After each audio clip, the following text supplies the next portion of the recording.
What is up, Pyro Nation? Fire274 here. Now, before we get into this special, I just want to say, first of all, happy Halloween. But secondly, this is something that I've wanted to do for years now, and I'm finally doing it. So let me know if you guys enjoy it and want to see more. I might end up turning it into a series. And to quickly explain what this video is, I'm going to be narrating two true horror stories.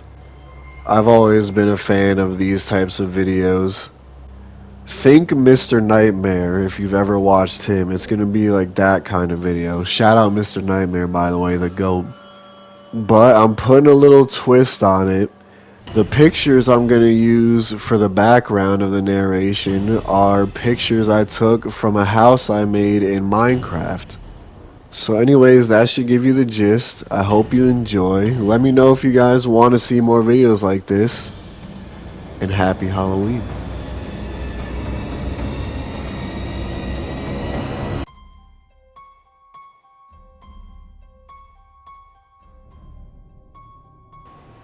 I was about 7 years old. My brother was about 10. It was well past our bedtime when our mom woke up off the couch to put us to bed. Our dad worked construction out of town back then, so it was often just us three at the house for weeks at a time. Up the stairs and to the immediate right was our parents' bedroom. Going left put you in the middle of a hallway. Taking another left down that hallway led to my brother's room. The opposite end was my room, which was also across the hall from our upstairs bathroom. At either end of the hallway are window doors we always kept locked and rarely used. The door on my end led to a balcony overlooking our front yard, and the door on my brother's end opened to our back porch. My mom and my brother both had a habit of waking up in the middle of the night to use the bathroom. I only knew this because I was always a light sleeper, and they just couldn't help flushing with the door wide open. This night, however, as we were getting ready for bed, my brother stopped on his way to his room and came back towards the bathroom, saying, "I'm gonna try to pee before I go to bed. The past few nights I've been too afraid to walk to the bathroom. I keep seeing a man wearing stripes at the end of the hallway." I don't know if my mom wrote it off as my brother telling ghost stories to try to scare me or if she was already half asleep and didn't catch it. But she didn't react at all to my brother's confession. I, on the other hand, was terrified by it. The fear of seeing a ghost like that at the end of the hallway or through the windows is the reason I started running from the stairs to my bedroom at night. Years later, when I was about 18, my mom and I were having a conversation in her car about a dog we had for a very short time when I was little named Max. We were sharing stories about Max's tendency towards destroying my shoes and other unruly behaviors when my mom blurted out, "Do you remember that time I opened the front door for the cops and Max ran inside of the kitchen and started tearing open that big bag of dog food we had?" This really caught me by surprise. Because in all the years I lived in that house, we never once called the cops. I asked her what she was talking about, and she looked equally surprised, as if she had just revealed something by accident. "Oh, that's right! I never told you because you were too young at the time."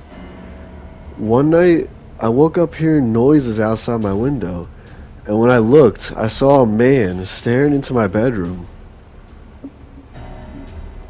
She went on to describe how turning on the lights caused him to take off running, and how she grabbed my dad's pistol before calling the cops.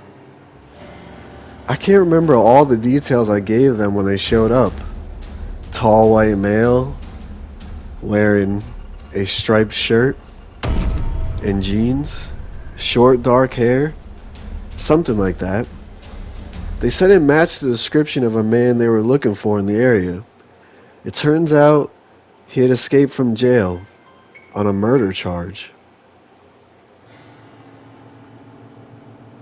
Now, I know it sounds so obvious hearing those two stories back to back, but it wasn't until a few years ago, in my mid 20s, that I pieced together that my brother had unknowingly warned us about a murderer who spent multiple nights casing our home.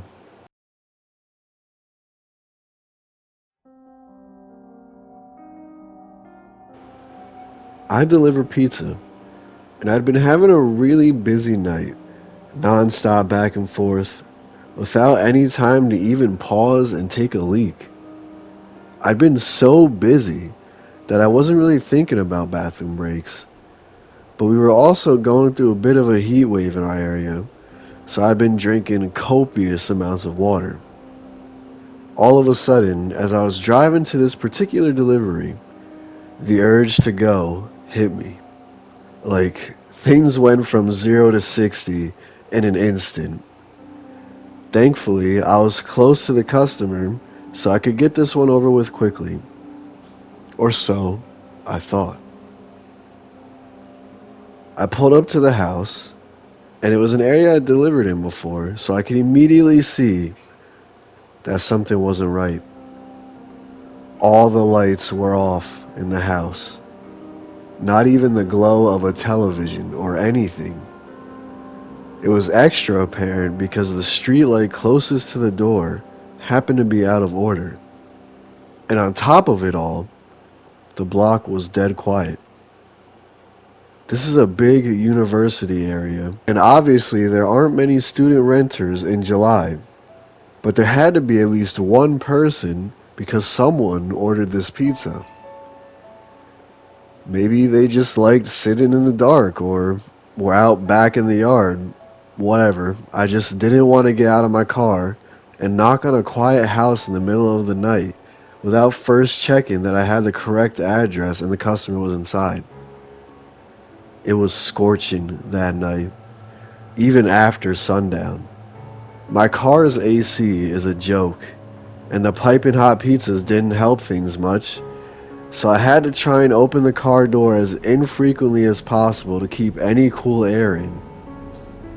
I called the number the customer provided, and the voice on the other end said, kind of out of breath, "Yeah?" I just try to keep it clear and concise. "Hey, it's your pizza out front, but there doesn't appear to be anybody home?" And the customer replied, still gasping for air, "Yeah, I'm not home." I had to pee so badly by that point that I was much less patient than I otherwise would have been with a customer right out of the gate. "Well, then we're gonna have to terminate the order because I've arrived in the stated delivery window and you were supposed to pay in cash, so I don't know what to tell you. Plan ahead next time." I instantly regretted letting my bladder do the talking for me, as the voice on the other end came through more clearly as a young, bubbly, and very distraught girl who couldn't have been older than 20 or 25. "Oh my gosh, I'm so sorry. I was running down the street so I could barely hear you," she cried. "I just switched you out of my AirPods. Is that better? Sorry, I completely lost track of time at work, but I knew you were coming. That's why I'm literally running home right now. Please don't leave. I'm starving and I don't have a car. Seriously, please don't leave. 5 minutes tops, okay?" I know what it's like to be hungry and running late and have no car but not live near any restaurants. Plus, when I heard her voice, I began to remember more specifically having delivered to this place a couple times before, and she'd always been perfectly nice. Now I felt bad for snapping at her. I tried to walk it back while simultaneously looking out my window for potential spots to pee. No, my bad. I'm letting the heat get to me and it's not your fault. No need to rush. See you when you get here." I hung up and, while surveying the street, was starting to think I really was out of luck. All the other houses had people in them and were close together, so there were no clumps of trees or out-of-the-way patches of land or anything.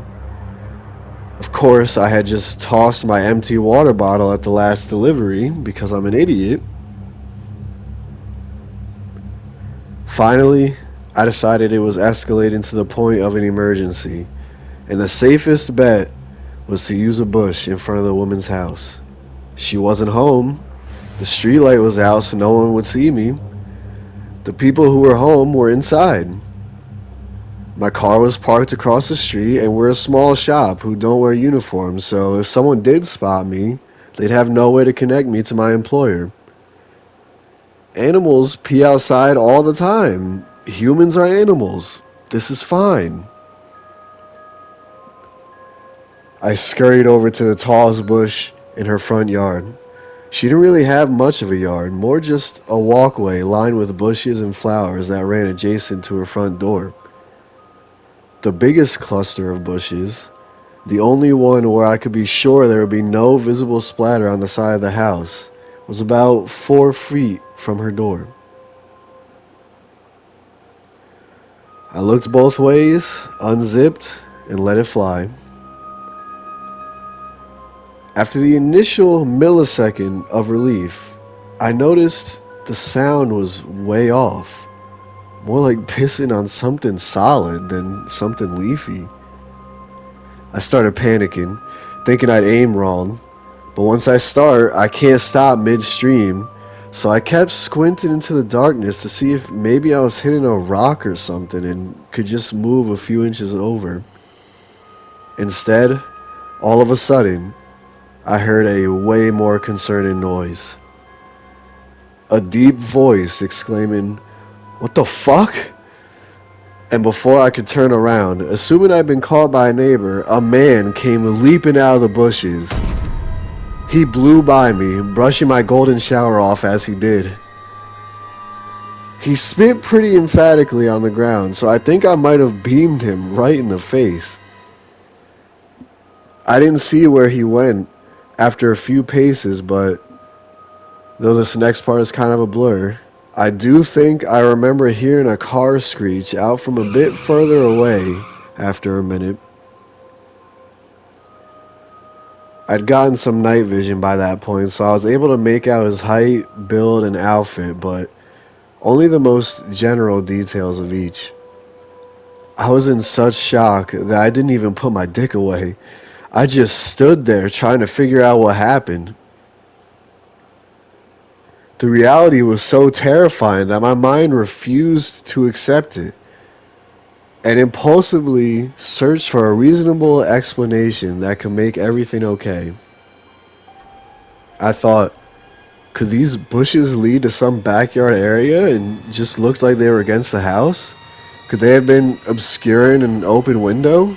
My inner voice was desperately screaming, "Bruh, that man was wearing a hoodie in 90-degree weather.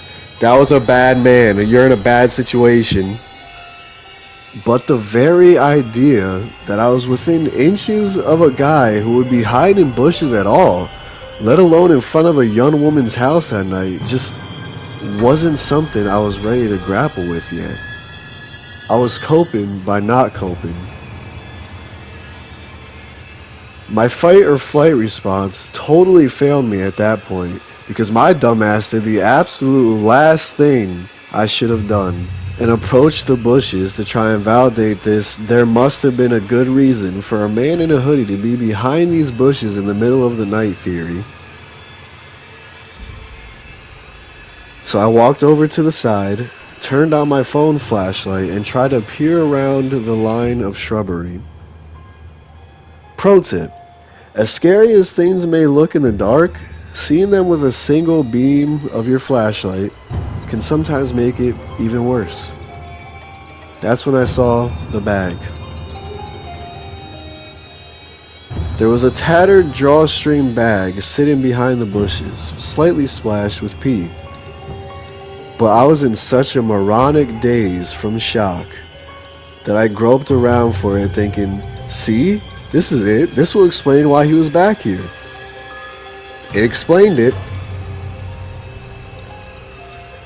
Once I maneuvered it over and pulled it open, I saw a sharp knife, a roll of duct tape, and a bottle of pills. The delusions officially broke at that point, and all the adrenaline Endorphins and self-preservation instincts that had been suppressed kicked in 10 times over. I became whatever the opposite of dazed is, more laser focused than I have ever been in my life, with one singular goal: get back to my car. I dropped the bag, booked it across the street, got in my car, and slammed the pedal to the floor before the door was even all the way closed. I went as far as I could, as fast as I could, until I hit a red signal. Then I pulled over to the side and realized I shouldn't be driving any more than necessary in the condition I was in. I pulled into the parking lot of a 24-hour drugstore and took a breath. I was finally calm and coherent enough to zip up and formulate a plan of action. My first lucid thought was, who do I call first? The police or the girl whose house that was? I thought about it for what couldn't have really been more than 10 seconds, but felt like an hour, and decided, okay, I'm in my locked car with the engine running. If trouble starts, I can drive away. I know something's up. She might not. She needs to know not to keep walking in that direction. But as I was dialing her number, it occurred to me, what if there was no girl?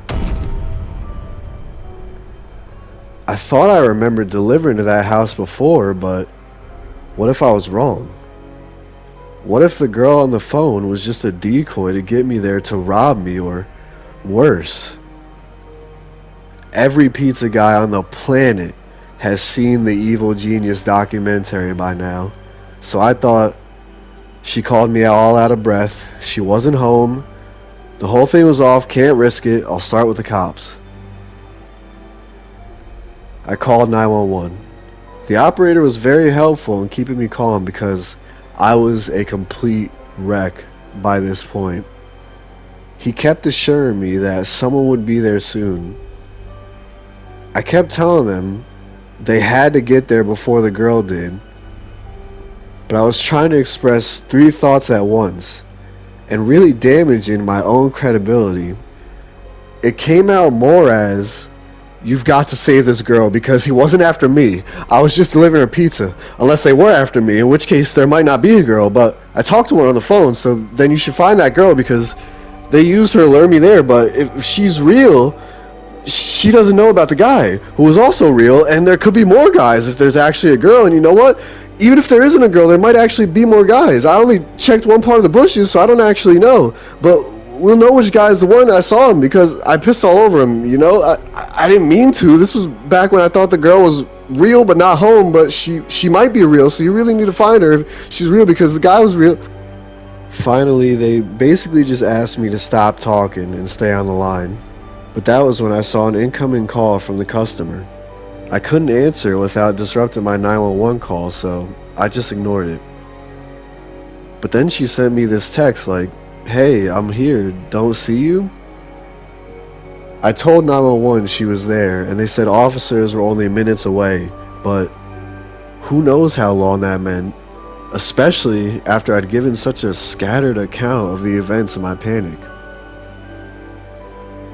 I just felt overwhelmed with guilt, because my rational mind said the odds of her being a decoy girl for some large scam targeting pizza guys were low, and the odds of her being the intended victim of a predator were high.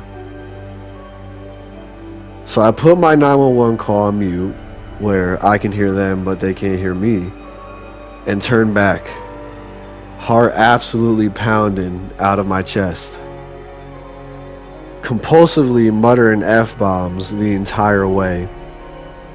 Then I took 911 off mute and told them I had returned to look for the girl.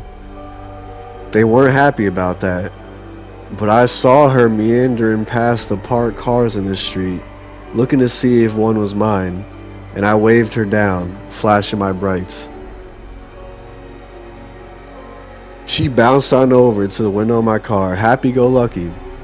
I figured that was a good sign that she wasn't in on whatever this was, but I was just so scared to be back in the general area and to not know what had just happened or what was going to happen, I kept whispering, "Get in!